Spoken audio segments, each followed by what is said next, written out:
Hi, it's Joan. I'm continuing in the Korean. The section or Sura is number 26 called the Poets. When I looked up why it was called the Poets, it said that it was important that communication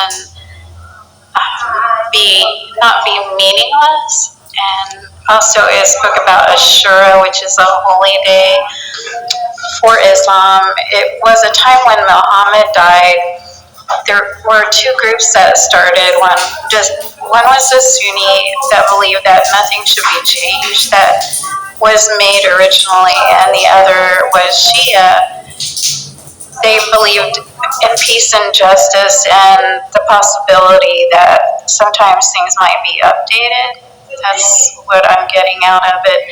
So they had the fight of Kabbalah, in which the leader, who was Hussein, I don't know, IBN Ali, he was beheaded along with his followers, 40 of them, and then 46,000 people died.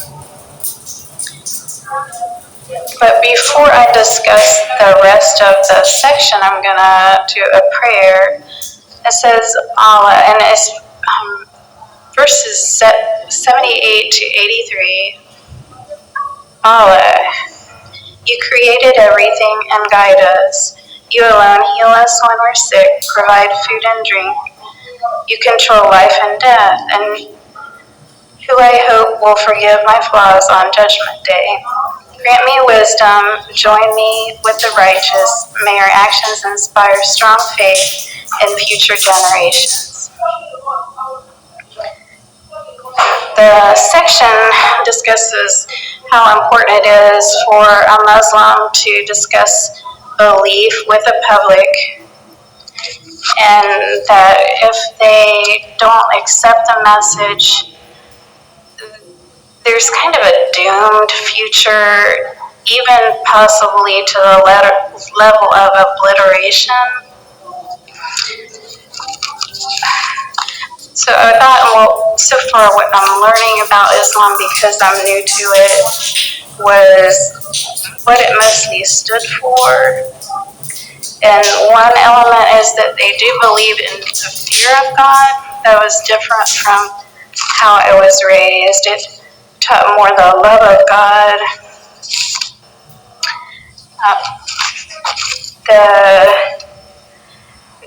Also how it strives harder than most believers to practice laws, kind of like the Olympics. The importance of not getting angry and not exploiting women.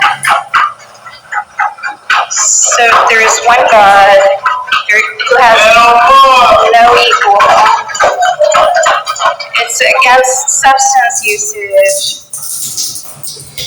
And there is forgiveness, that the atonement is obtained through charity and godly behavior.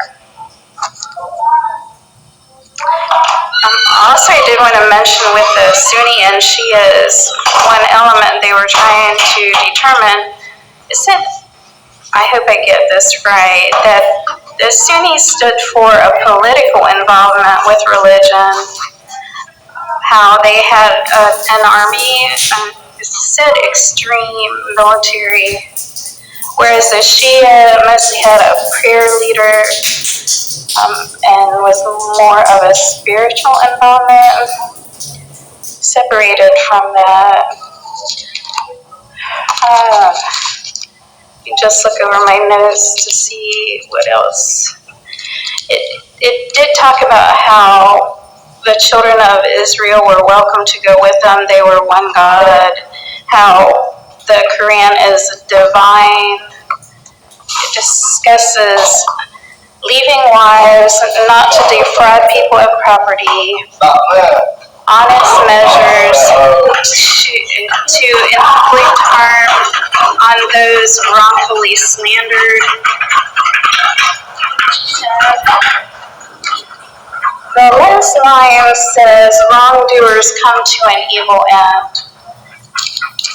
I remember in my marriage to my ex-husband Bob, we went to see a movie and it said, then everybody has core values, at least one or a few of them.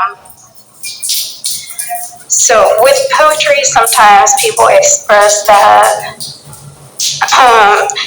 So I was going to share a few poems. One is senseless, and or meaningless, kind of fun, and the other one is about war.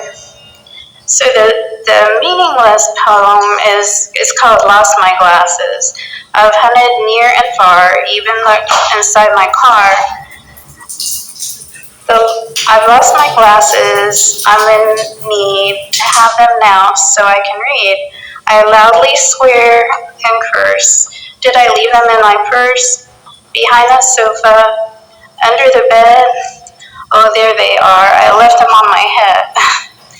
So that is by Anne Scott. And then I had never heard this poem. It's kind of like Islam. They don't always believe in peace, and the poem is called Character of the Happy Warrior. So I think maybe you should fight. I'm a peace activist, but it's possible you might need to fight when people try to take your values away, your core ones. And it describes the poem before it starts giving the information. It says it's a part of you to which you should aim to take on challenges and smile and embody noble traits. So here's the part I liked. 'Tis he whose law is reason, who depends upon that law as on the best of friends, in a state where men are tempted to evil, but through the heat of conflict they keep laws. This is the happy warrior that every man in arms should wish to be.